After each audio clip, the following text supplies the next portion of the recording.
అయోధ్య రామ మందిరానికి బెదిరింపు, విచారణ చేపట్టిన పోలీసులు. సంచలనం, దంతాలు ఎప్పుడు ఊడినా వృద్ధి చేయొచ్చు. లండన్లోని కింగ్స్ కాలేజీ పరిశోధకులు.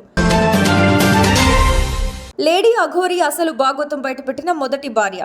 లవ్ యూ అంటూ బయటపడిన అఘోరీ ఆడియో. రెమ్యూనరేషన్లో వ్యత్యాసం ఎందుకు? సమాన పారితోషికం ఇవ్వాలని డిమాండ్ చేస్తున్న సమంత. అయోధ్య రామమందిర ట్రస్టుకు బెదిరింపు మెయిల్ రావడంతో పోలీసులు విచారణ చేపట్టారు. తమిళనాడుకు చెందిన ఓ వ్యక్తి ఆంగ్లంలో రాసిన మెయిల్ను గత రాత్రి ట్రస్టుకు సంబంధించిన మెయిల్ పంపినట్లు సమాచారం. అయోధ్య పోలీసులు ఈ ఘటనను సీరియస్గా తీసుకుని మెయిల్ ఆధారంగా నిందితుడిని గుర్తించే ప్రయత్నంలో ఉన్నారు. రామమందిర భద్రతను మరింత బలోపేతం చేస్తూ పోలీసులు దర్యాప్తు చేపట్టారు. పిల్లల్లో పాలదంతాలు ఊడిపోయి కొత్తవి వస్తాయి. వాటిని కోల్పోతే మళ్లీ రావు. తాజాగా ప్రపంచంలోనే తొలిసారి యూకే సైంటిస్టులు ల్యాబ్లో మానవ దంతాలను సృష్టించారు. దంతాల వృద్ధికి అవసరమైన వాతావరణాన్ని కల్పించే ఓ పదార్థాన్ని అభివృద్ధి చేశారు.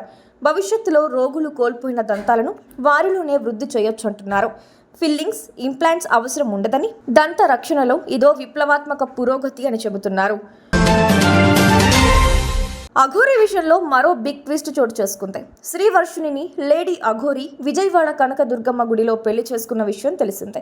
తనను అఘోరీ పెళ్లి చేసుకున్నాడని రాధ అనే మహిళ మీడియా ముందు వాపోయారు. ఇప్పటికీ అఘోరీ తనతో మాట్లాడుతున్నాడని చెప్పింది. శ్రీవర్షునికి తాను గురువునని, కూతురు వరుస అవుతుందని అఘోరీ తనకు చెప్పినట్లు సదరు మహిళ ఆరోపిస్తోంది. దీనికి సంబంధించిన ఆడియోలను విడుదల చేసింది. ఇప్పుడు వర్షుని అనే అమ్మాయిని మోసం చేస్తున్నాడని, అతడిపై న్యాయపరమైన చర్యలు తీసుకుంటామని పేర్కొంది.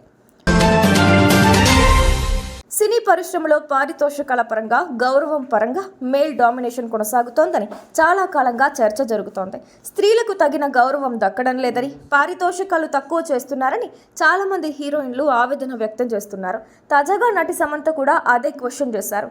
పారితోషికాల్లో వ్యత్యాసం ఎందుకని నిలదీశారు. నటులు ఒకేలా కష్టపడుతున్నప్పుడు సమాన పారితోషికం ఇవ్వాలని డిమాండ్ చేశారు.